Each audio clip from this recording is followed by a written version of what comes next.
hari ini? Kedua. Oh, kedua. Kedua atau pertama? Pertama. Jadi harusnya masih semangat dong hari ini? Iya. Oke, selamat siang anak-anak. Iya. Nah, pertama-tama sebelum memulai pembelajaran hari ini, Ibu mau seperti biasa satu orang pimpin doa dulu untuk memulai pelajaran hari ini. Boleh? Siapa yang mau? Siapa? Suci atau Sabina nih? Jadi Nas. Oke, Suci boleh. Silakan. Oke, baik. Sebelum belajar, mari kita berdoa di dalam hati masing-masing. Berdoa dimulai.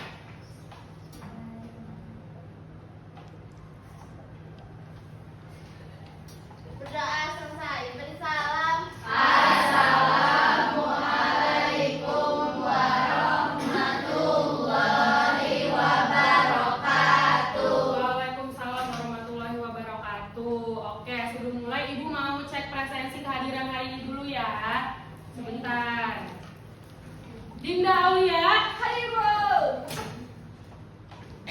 Sawa Sabila. Hadir, Bu. Siapa hari ini yang nggak masuk? Egi, terus Salisa. Lisa. Banyak ya?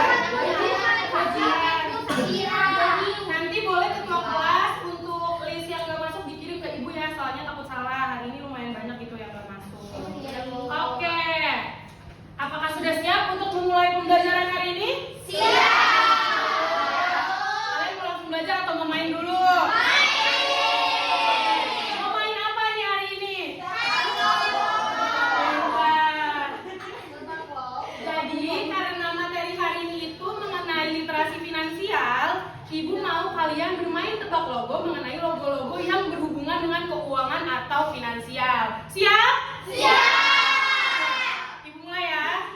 Siap-siap. Jadi nanti di sini cara bermainnya, Ibu akan memberikan satu buah gambar di sini yang akan nge-clue ke logo tertentu. Nah, nanti selama Ibu hitung selama 1 2 3 4 5 kalian harus cepet-cepet angkat tangan.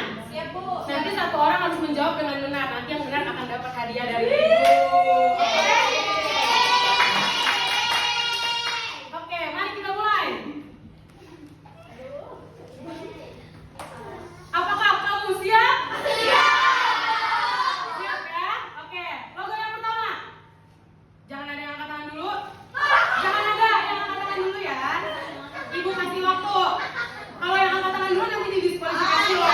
Oke? 1, 2, 3, sampai 5 teman-teman. Sampai 5. 1, 2, 3, 4, 5. Tadi Ibu lihat Yulia yang tercepat ya.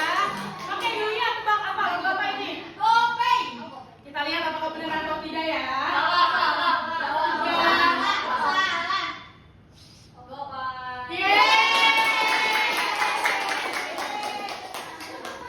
Selamat untuk Yulia sebagai pemenang pertama dari kali ini.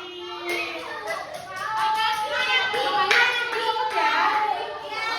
Dengarin Ibu. Jadi nanti selama Ibu menghitung jangan ada yang angkat tangan dulu supaya Ibu bisa tahu yang mana yang paling cepat di antara kalian. Gitu ya?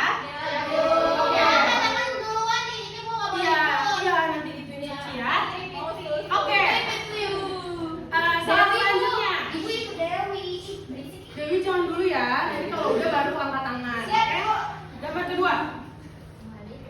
5, 4, 3, 2, 1. Ulang ya. Oke, semua diam dulu, tangannya di bawah. 5, 4, 3, 2, 1. Oke. Fitri ya. Boleh ditebak Fitri, silakan. Kita lihat ya. 3, 2, 1. Apakah benar?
ya.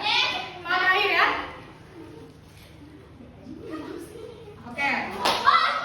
Belum, oke belum. 5, 4, 3, 2, 1.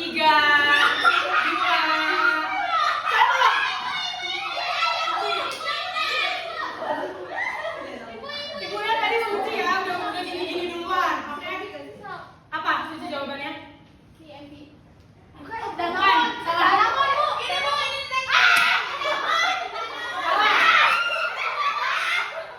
Semua boleh tenang dulu. Boleh kita dengerin Syabina menjawab? Salah. Sebentar ya, kita satu-satu anggun. Salah. Ya. Betul, gak apa. Yes. Keren.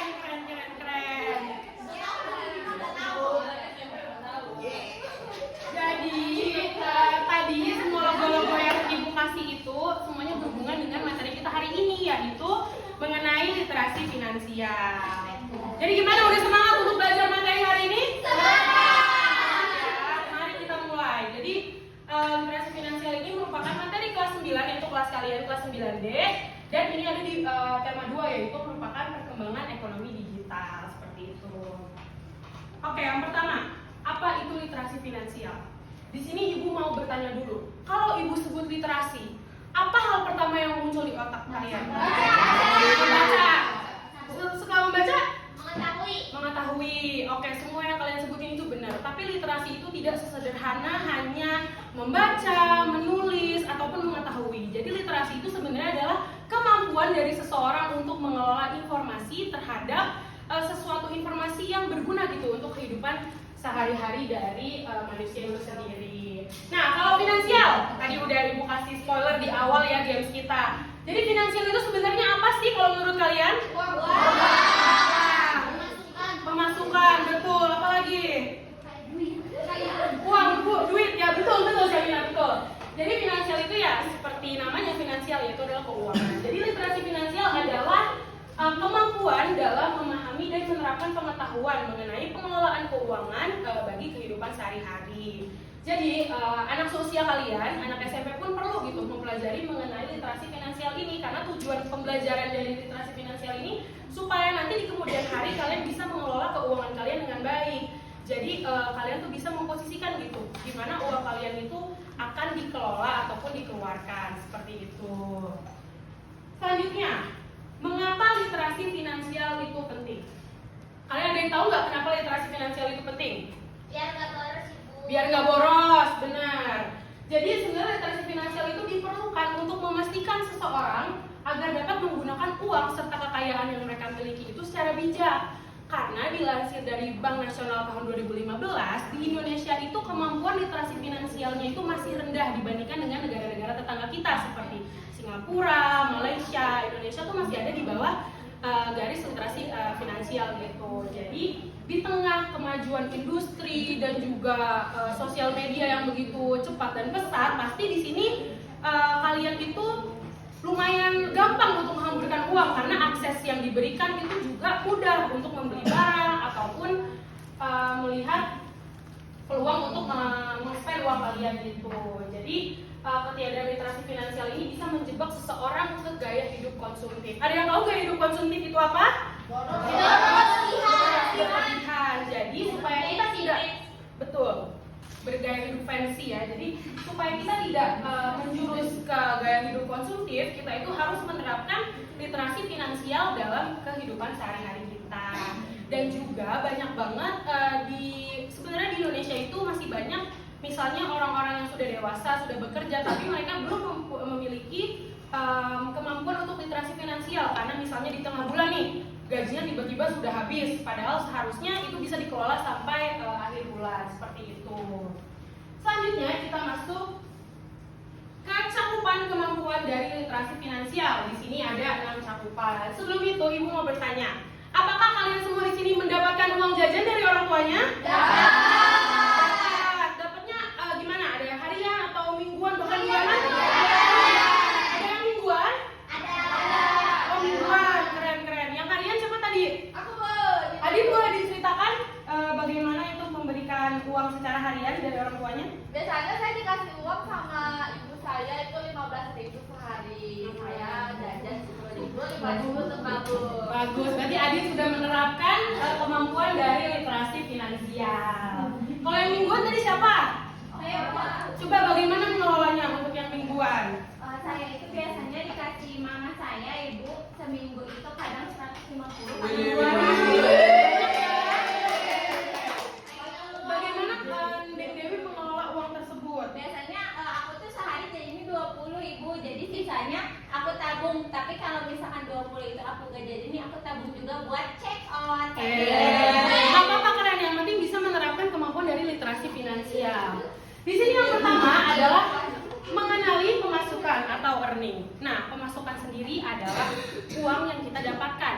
Kalau misalnya kalian itu masih mendapatkan uang dari orang tua kalian, untuk pemasukan yang sebenarnya itu adalah biasanya orang yang sudah dewasa, yang sudah memiliki pekerjaan, sudah memiliki penghasilan per bulan atau gaji disebutnya ya. Nah, di sini mengenali pemasukan itu supaya kita itu tahu gitu penghasilan pendapatan kotor kita berapa dan juga pemasukan bersihnya berapa, supaya kita itu bisa mengelola keuangan kita dengan baik. Karena misalnya kita tidak mengenali pemasukan, kita itu tidak bisa tahu gitu. Misalnya uang masuk kotor per bulan itu 5 juta. Nah, tiba-tiba di pertengahan bulan kok sudah habis.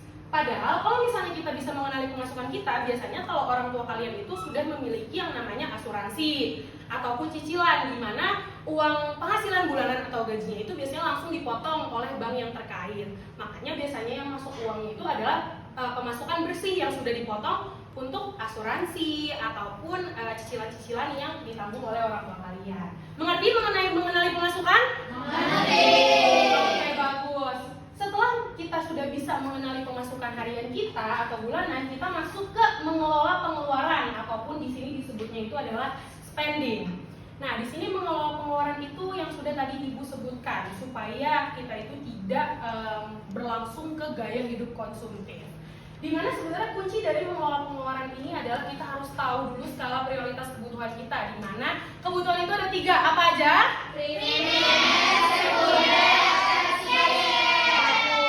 Jadi kita itu harus pertama itu memenuhi kebutuhan primer kita terlebih dahulu.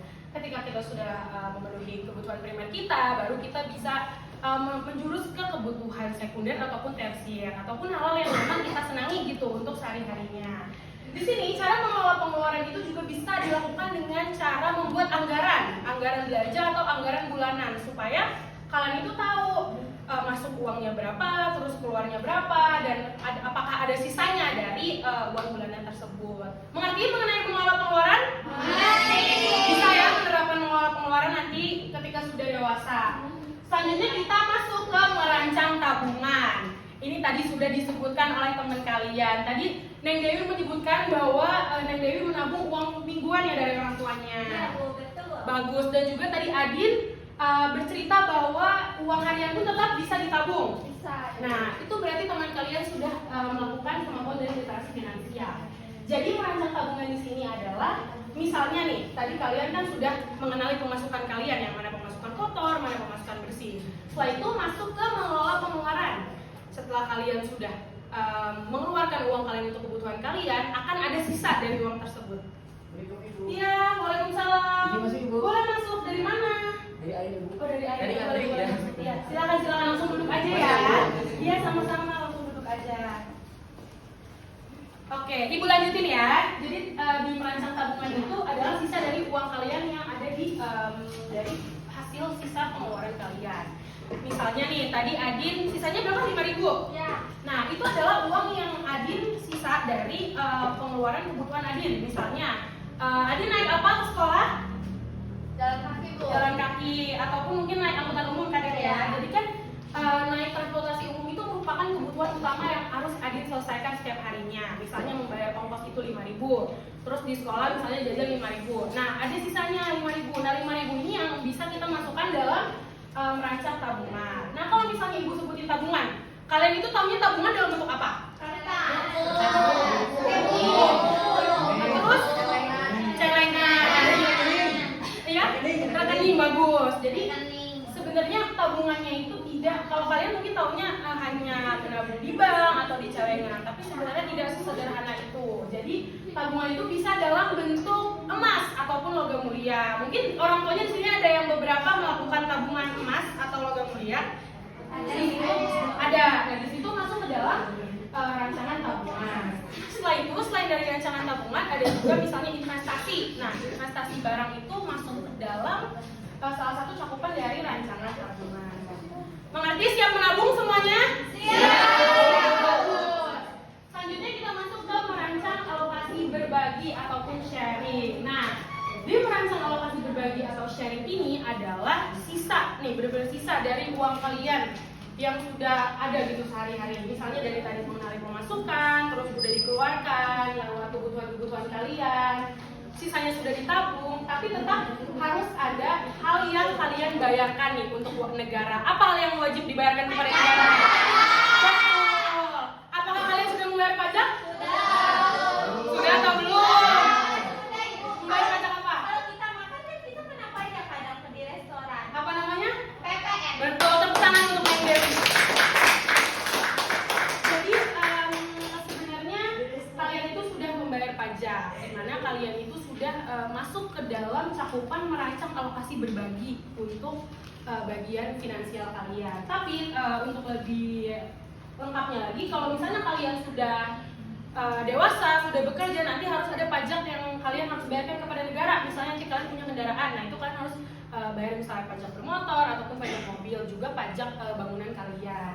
Nah, setelah itu, setelah sisa dari tabungan itu, kalian juga biasanya harus membayar zakat ya. Kalau misalnya orang muslim di sini harus membayar zakat, ataupun bisa juga dikasih untuk sedekah kepada orang yang membutuhkan. Jadi kalian itu sudah bisa merancang alokasi berbagi untuk finansial kalian.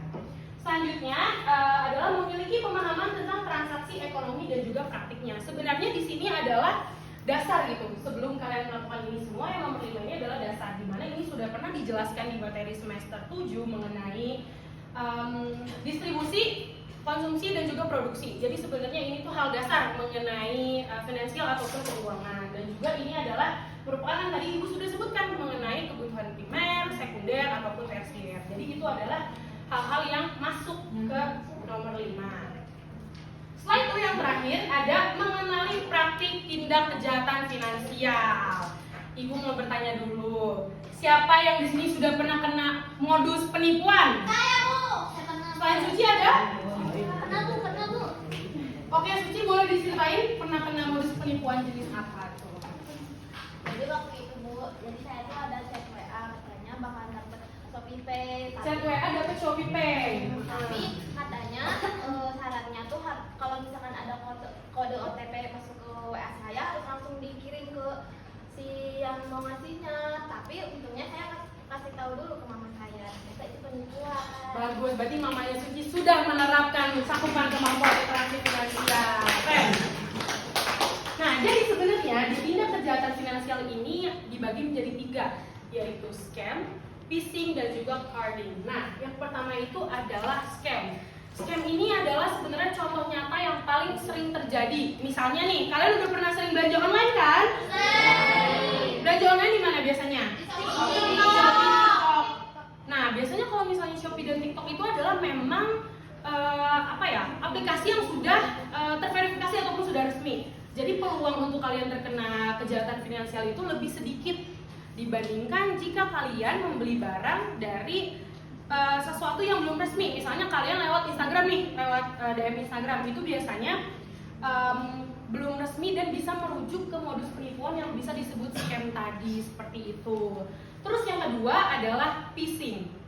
Nah, phishing itu seperti yang tadi sudah disebutkan oleh Suci, di mana si oknum dari penipunya ini itu biasanya akan meminta seperti user ID, password, ataupun kode OTP yang memang berhubungan langsung dengan rekening atau ATM kalian. Nah, hal tersebut itu justru sangat berbahaya karena bisa membuat kalian itu nanti rekeningnya misalnya dibobol gitu, ataupun nanti tiba-tiba uangnya hilang ataupun keblokir. Itu tuh sangat bahaya sekali. Jadi kalian tuh harus mengetahui nih, kalau misalnya ada orang tiba-tiba telepon atau ada SMS, kalian tuh nggak boleh langsung mengasih kode OTP ataupun password karena itu akan berbahaya untuk jangka kedepannya, seperti itu. Terus yang terakhir adalah carding. Di sini siapa yang udah punya kartu ATM? Banyak ya yang sudah punya kartu ATM. Nah, carding ini kalian itu misalnya lagi tarik tunai di ATM. Di sini kalian itu harus sangat hati-hati. Karena biasanya kalau misalnya kalian lagi tarik tunai itu disuruh tutupin bagian PIN. supaya itu tuh tidak menjurus ke carding, karena di sini biasanya sang oknum modus penipuan tersebut akan mengintip informasi dari kartu pribadi kalian, misalnya dari nomor kartu ataupun dari CVV atau valid true-nya kartu ATM kalian, ataupun yang terparah bisa mengetahui PIN ATM kalian, di mana nanti sang oknum tersebut bisa menyalin informasi tersebut dan akan menggunakannya untuk modus penipuan kejahatan finansial. Bagaimana, semuanya mengerti mengenai literasi finansial? Oke, sekarang ibu mau kalian mengerjakan sesuatu. Susah nggak, Bu? Gampang dong, Syabina. Jadi nanti di sini itu ibu akan membagikan 2 LKPD. Jadi nanti kalian akan dibagi menjadi 2 kelompok, kelompok 1 dan juga kelompok 2. Di mana yang pertama kalian itu harus menyusun puzzle terlebih dahulu per kelompok. Dan nanti ketika puzzle kalian sudah tersusun, kalian harus mengisi pertanyaan yang ada di LKPD ini. Mengerti? Mengerti. Bagus. Ibu bagikan dulu ya. Ini kelompok 1 boleh disusun. Nanti kalau susah boleh tanya ibu ya. Siap. Kelompok 2 boleh disusun, nanti kalau susah boleh tanya ke ibu ya. Ini untuk LKPD-nya, nanti boleh diisi. Ini untuk LKPD-nya ya, boleh diisi ya. Ya, Bu. Gimana, susah nggak? Susah banget. Mungkin di sini ada yang sering main puzzle, jadi bisa lebih cepat. Udah. Kelompok 1 mantap emang. Kelompok 2 sudah belum? Belum. Udah dong. Sudah kelompok 2? Udah, Bu. Oke. Oh, belum jadi itu ya? Oh, beneran gitu. Ini gini dong. Keren kelompok 2 juga. Oke. Sudah menyusun semuanya? Sudah menjawab pertanyaan yang di LKPD? Oke, sekarang ibu mau satu perwakilan dari setiap kelompok untuk membacakan hasil pengerjaan dari kelompoknya. Dari kelompok 1 boleh siapa? Boleh, silakan. Di sini aja, Bu. Dia di situ aja nggak apa-apa. Jadi teman-teman bisa dilihat puzzle kelompok 1 itu bisa dilihat kan? Ya, nih gambarnya ini termasuk dalam cakupan literasi finansial, yaitu merancang tabungan atau saving. Kenapa masuk ke dalam cakupan merancang tabungan? Karena pada gambar ini anak ini tuh menunjukkan bahwa dia sedang menabung di apa ini tuh? Celengan. Gitu. Udah itu. Tepuk tangan untuk kelompok 1. Sekarang boleh siapa perwakilan kelompok 2 yang ingin membacakan? Boleh, Nabila, silakan. Jadi di LKPD ini menjelaskan pertanyaan, yaitu termasuk puzzle ini termasuk dalam kegiatan merancang alokasi berbagi, karena di sini ditunjukkan cewek ini sedang berdonasi ke panti asuhan. Lalu mengapa masuk ke dalam cakupan literasi? Karena gambar tersebut menunjukkan seseorang yang berdonasi tadi. Kegiatan ini termasuk literasi finansial karena mengajarkan kita bahwa uang tidak hanya untuk keperluan pribadi, tetapi juga untuk kepedulian sosial, yaitu berbagi, Ibu. Oke, tepuk tangan untuk kelompok 2. Oke, berarti ibu sudah menangkap bahwa kalian semua ini sudah mengerti mengenai kemampuan literasi finansial. Sekarang ibu mau satu orang untuk membaca kesimpulan dari materi hari ini. Boleh, silakan Gantari. Jadi kesimpulan pada materi kita hari ini yaitu materi literasi finansial mengajarkan siswa pentingnya pengelolaan keuangan pribadi, termasuk cara mengatur pendapatan dan juga pengeluaran, serta pentingnya menabung dan juga berinvestasi. Siswa juga diajarkan mengenai berbagai produk keuangan seperti tabungan, deposito, dan investasi, serta resiko yang terkait. Nah, dengan memahami konsep ini diharapkan siswa dapat membuat keputusan keuangan yang bijak, mempersiapkan masa depan yang lebih baik, dan menghindari masalah keuangan di kemudian hari. Betul, terima kasih Gantari. Jadi di sini betul ya, materi literasi finansial itu mengajarkan siswa pentingnya pengelolaan keuangan pribadi supaya kalian nanti di kemudian hari itu bisa mengelola keuangan kalian dengan baik. Ada pertanyaan untuk hari ini? Cukup. Sudah mengerti ya? Ya.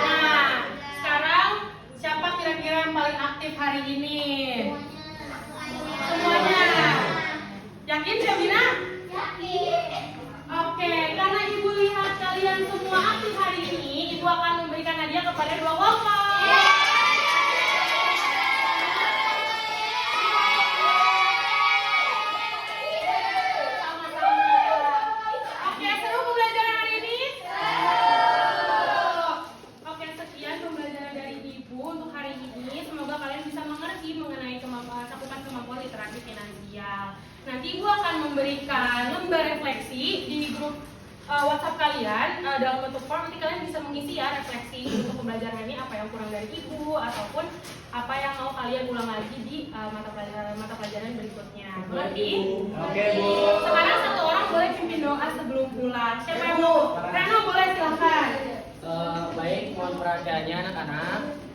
Sebelum kita pulang pada siang hari ini, alangkah baiknya kita berdoa dalam hati, berdoa menurut kepercayaannya masing-masing. Mulai.